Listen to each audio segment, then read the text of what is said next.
But Brendan, Freedom Day, it has come and gone. Freedom is upon you, but the cases still rack up. Do you reckon they got the bottle to hold on? I'm not sure. We'll have to wait and see. But yeah, we do have freedom back to a certain extent. There's no more social distancing, no more masks. And in many ways, we're in the opposite situation to Australia. So in Australia, you have very few cases of COVID, but various states are always locking down. Whereas in the UK, COVID is spreading quite widely now, the Delta variant, but we're opening up. And the reason we're able to open up is because the vaccine has broken the link between infection and death. So the disease is spreading, but hospitalizations and deaths are still incredibly low. The problem is that Boris Johnson says that we might go back to lockdown, we might go back to having restrictions, depending on whether the data changes and gets worse. But that's not how freedom works. You can't just turn freedom on and off like a tap.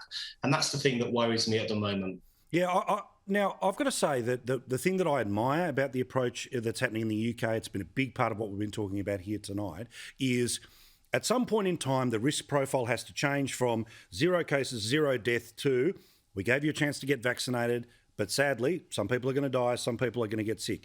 How did they prepare the UK population for that change in risk profile?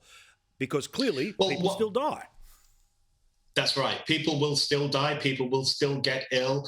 And we have to get real about this. This happens all the time. So every winter in the UK, many, many people die from flu. Thousands and thousands of people get sick from flu, and some people die. This is a part of life.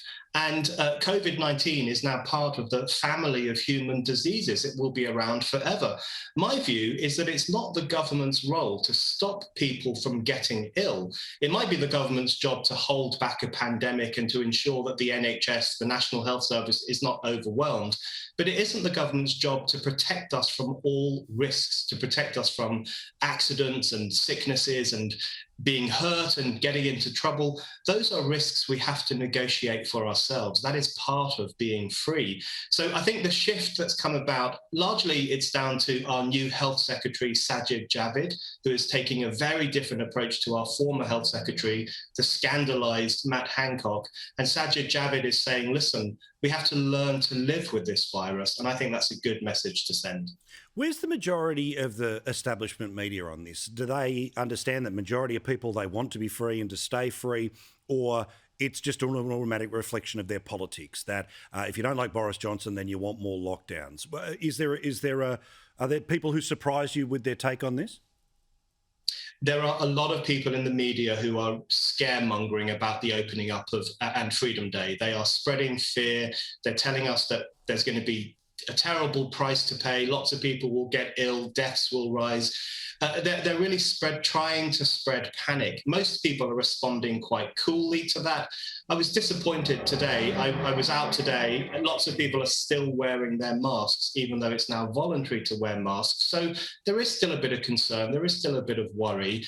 I think most people are approaching freedom very sensibly and are welcoming it and are happy that they can now make their own choices. But there are noisy voices in the media that seem to want us to be locked down forever, and we've got to resist them as much as possible. Let me guess, 1 or 2 of them work for a taxpayer-funded broadcaster and their wages would not be affected by a lockdown?